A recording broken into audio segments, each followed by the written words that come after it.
ప్రభునామానికి మహిమ. మీ అందరికీ వందనాలు దేవుని బిడ్డలారా. యేసు మనుష్య కుమారుడిగా ఈ లోకంలోకి ఎందుకు వచ్చాడో తెలుసుకుందాం దేవుని బిడ్డలారా. ఆదికాండము 1వ అధ్యాయము 26వ వచనం మనము చూసినట్లయితే, భూమి అంతటి మీద మానవునికి ఆధిపత్యం పరిపాలన దేవుడు ఇచ్చాడు. ఆదామా, నువ్వు భూమి మీద ఫలించి విస్తరించి అభివృద్ధి చెంది నీవు నీ సంతానంతో ఈ భూమిని నింపాలి, మరి ఈ భూమిని ఏలాలి, పాలించాలి అని దేవుడు ఆదామునకు ఒక ఆధిపత్యాన్ని ఇచ్చినట్లు లేఖనాలు మనకు తెలియచేస్తూ ఉన్నాయి దేవుని బిడ్డలారా. దేవుడు మానవుని ఈ భూమి మీద ముఖ్య అధికారిగా, ఈ సృష్టిలో ఒక రాజుగా ఉండేటట్లే మరి దేవుడు ఆదామును చేసినట్లు లేఖనాలు మనకు తెలియచేస్తూ ఉన్నాయి. అందుకే యేసు ప్రభు మనుష్య కుమారుడుగా రావాల్సి వచ్చింది. కీర్తన 8వ అధ్యాయము 4 నుంచి 6 వరకు చూస్తే, దేవుని ఉద్దేశములో మానవునికి ఉన్న ప్రత్యేక స్థానాన్ని గూర్చి దావీదు ఇలా చెప్తున్నాడు. నీవు మనుషులను జ్ఞాపకం చేసుకున్నట్టుకు వాడు ఏ పాటివాడు, నువ్వు నరపుత్రుడిని దర్శించుటకు వాడు ఏ పాటివాడు, దేవుని కంటే వాడిని కొంచెం తక్కువనిగా చేసి ఉన్నావు, మరి మహిమా ప్రభావాలు వాని కిరీటం ధరింపచేసి ఉన్నావు ప్రభావాలతో, నీ చేతి పనుల మీద వానికి అధికారం ఇచ్చావు అని మరి ఇక్కడ దావీదు చెప్తున్నట్టు లేఖనాలు మనకు తెలియచేస్తూ ఉన్నాయి. దేవుని చేతి పనులన్నిటి మీద అధికారం చెలాయించడానికి మానవుని దేవుడు చేశాడు. అంటే సృష్టి అంతయు కూడా మానవునికి దేవుడు అప్పగించినట్లు లేఖనాలు మనకు తెలియచేస్తూ ఉన్నాయి. రోమీలకు రాసిన పత్రిక 11వ అధ్యాయం 29వ వచనం మనం చూస్తే, మానవులకు అధికారం ఇచ్చినందుకు, మరి ఆధిక్యత ఇచ్చినందుకు, ఈ సృష్టిని పాలించే అధికారం ఇచ్చినందుకు దేవుడు ఎన్నడూ కూడా పశ్చాత్తాపడడు. ఆయన అట్లా పశ్చాత్తాపడుటకు ఆయన మానవుడు కాదు, నరమాతృడు కాదు. ఆయన ఇచ్చిన మాటను వెనక్కి తీసుకోడు అని లేఖనం మనకు తెలియచేస్తుంది దేవుని బిడ్డలారా. మానవుడు తన పరలోకపు తండ్రి పోలికను, రూపాన్ని, స్వభావాన్ని కలిగి ఉన్నంత వరకు అధికారం చెలాయించడానికి అతనికి ఇచ్చిన పిలుపును దేవుడు అతని యొద్ద నుంచి ఎప్పుడు తీసివేయడు. సంఖ్యాకాండం 23:19 మనం చూస్తే, దేవుడు అబద్ధం ఆడుటకు ఆయన మానవుడు కాడు అని స్పష్టంగా రాయబడి ఉన్నది. అంటే ఇచ్చిన మాటను వెనక్కి తీసుకోడు, ఇచ్చిన అధికారాన్ని తీసుకోడు, ఇచ్చిన కృపావరాలను తీసుకోడు అని లేఖనాలు మనకు తెలియచేస్తూ ఉన్నాయి. దేవుని పోలికలో ఉన్న మానవునికి ఈ లోకంలో మరి ప్రభుత్వం చేయటానికి, లేక అధికారం చేయటానికి దివ్యమైన రాచరికం ఉన్నది. భూమి అంతటికి అతడే ఏలిక, అధిపతి అని మనుష్యుని గురించి లేఖనం తెలియచేస్తున్నది. మానవుడు సాతానుకు తన అధికారాన్ని అప్పగించాడు. దేవుడేమో మానవునికి అధికారం ఇస్తే, మానవుడేమో సాతానుకు దేవుడిచ్చిన అధికారాన్ని అప్పజెప్పాడు. 1 తిమోతికి రాసిన పత్రిక 2వ అధ్యాయం 14వ వచనం ప్రకారం మనం చూస్తే, సాతాను ఏదైనా తోటలోకి ప్రవేశించి అవ్వను మోసగించి ఆదామును చేరే మార్గం ఏర్పాటు చేసుకున్నాడు. ఈ రీతిగా వాడు అవ్వ ద్వారా ఆదామును లోపరుచుకొని, ఆ రీతిగా దేవుడు వారికి ఇచ్చిన అధికారాన్ని కూడా సాతాను మరి చేజిక్కించుకున్నట్టు లేఖనాలు మనకు తెలియచేస్తున్నాయి. రోమా 5:12 ప్రకారము మరణం సాతాను ద్వారా ఏలుబడి చేసింది.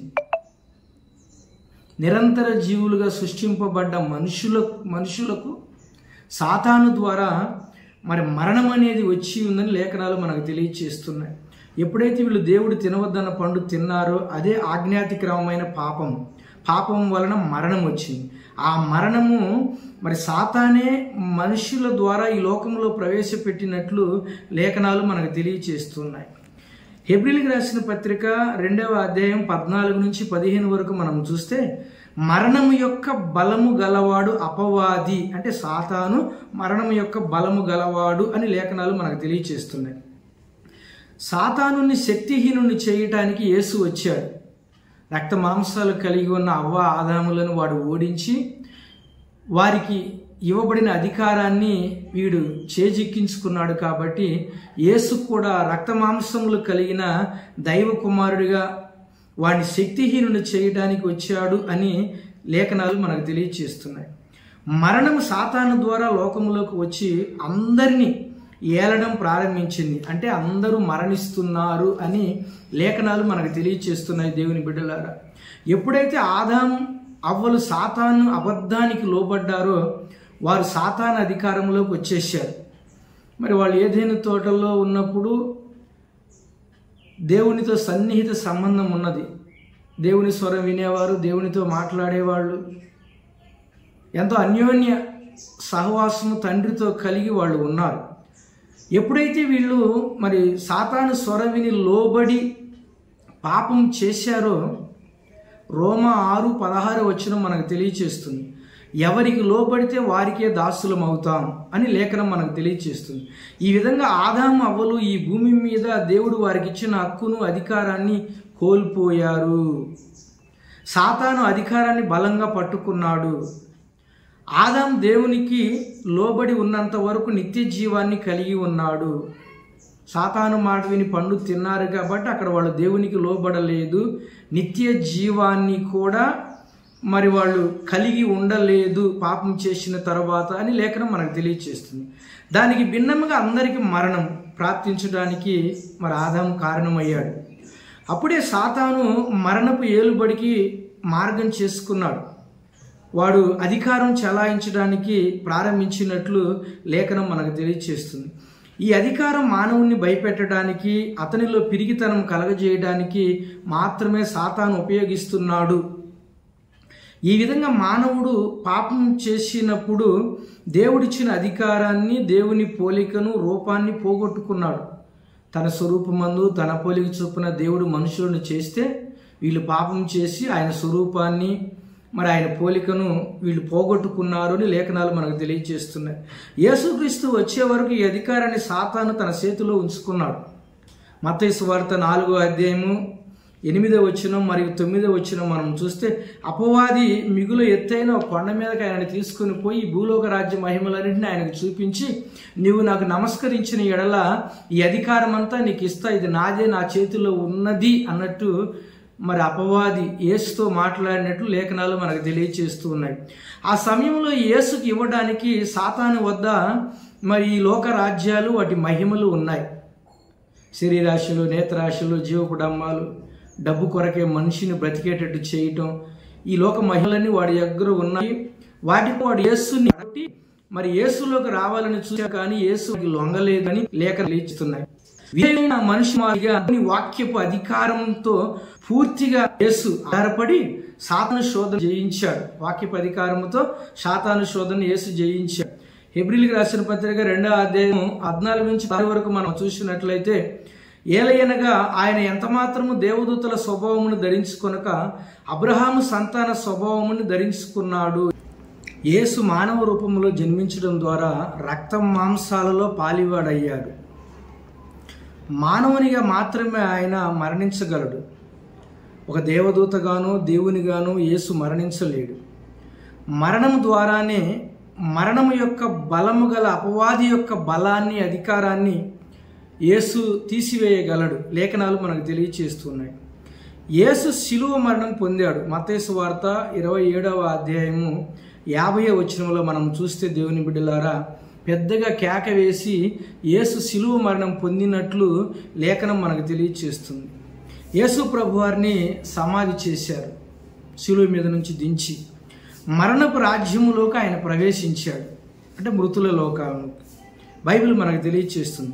ఎఫెసీయులకు రాసిన పత్రిక 4వ అధ్యాయము 8 నుంచి 9 వరకు మనం చూస్తే, మరి యేసు ప్రభువారు భూమి క్రింది భాగములకు దిగిననియు అర్థమిచ్చుచున్నది కదా అని లేఖనం మనకు తెలియచేస్తుంది.